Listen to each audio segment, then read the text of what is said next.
Okay, what's up? What's up? So, case tools tayo.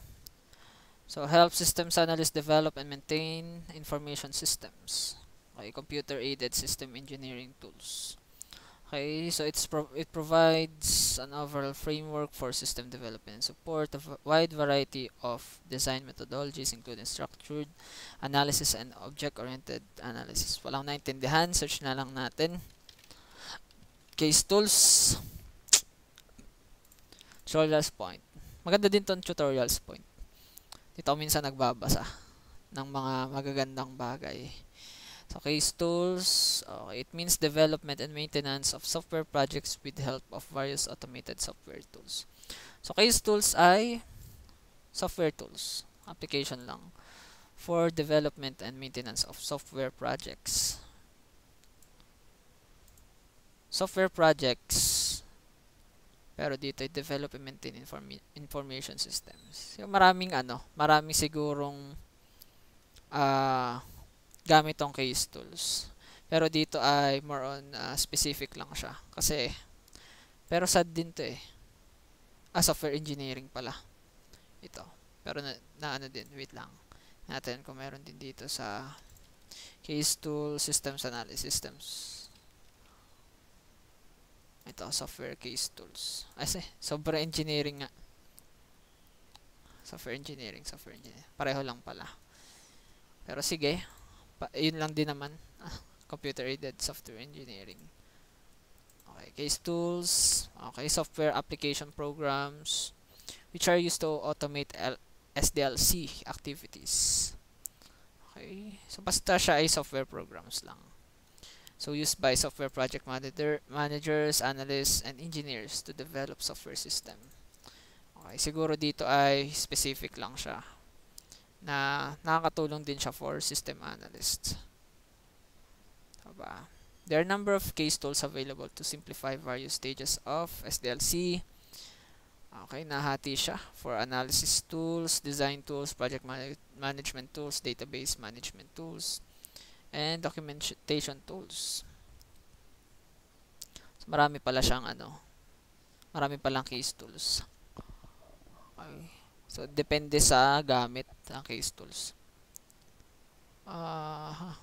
Okay, so case tools can be broadly divided into the following parts based on their use at a particular SDLC stage.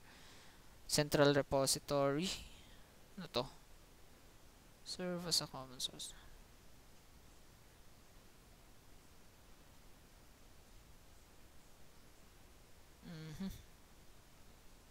Serve as a source of common, integrated, and consistent information. Central place of storage where product specification requirements documents. Following parts.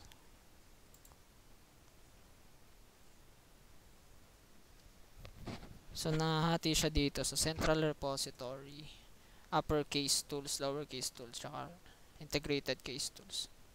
Siguro itong central repositories ay yun sa data, no? Ito, central place of storage where product specifications, requirements, documentation. And other useful information regarding management is stored. Okay. So, parang siya yung repository, central storage for data. If uppercase tools used in planning, analysis, and design. Okay, so for planning to, yung sa naunang phases sa SDLC. Pag lowercase tools ay dito na sa pahuli. Implementation, testing, and maintenance. Pag integrated naman ay helpful in all stages. Okay, sa lahat pala to. Case tools can be grouped together if they have similar functionality, process activities, and capability of getting integrated with other tools. Ito na yata yun. Case tool types. So, diagram tools, flowchart maker. Case tools din pala yun. Mga flowchart maker, process modeling tools, EPF, composer. Not familiar. Project management tools. Okay. Used for project planning, cost and effort estimation. So, depende nga yun, no? Case tools, iba't iba din ang gamit. Documentation tools, siguro for documentation ba to? Oh, for documentation. Generate documents for technical users and end users. For analysis tools, hinahanap ko yung analysis na ano eh. For requirement analysis. Visible analyst for total analysis. Para nakita ko na to, visible analyst. Dun din sa visible analyst downloads. Paggawa lang diagram din yata to. Design tools, animated software design. Configuration management tools. Git, version management. Git lang ang alam ko siguro. Change controls tools, programming tools. Okay.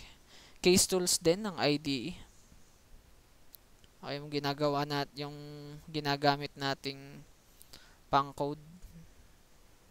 Eclipse, C, prototyping tools, web development tools, brackets. Yung mga ano nga, text editor, no?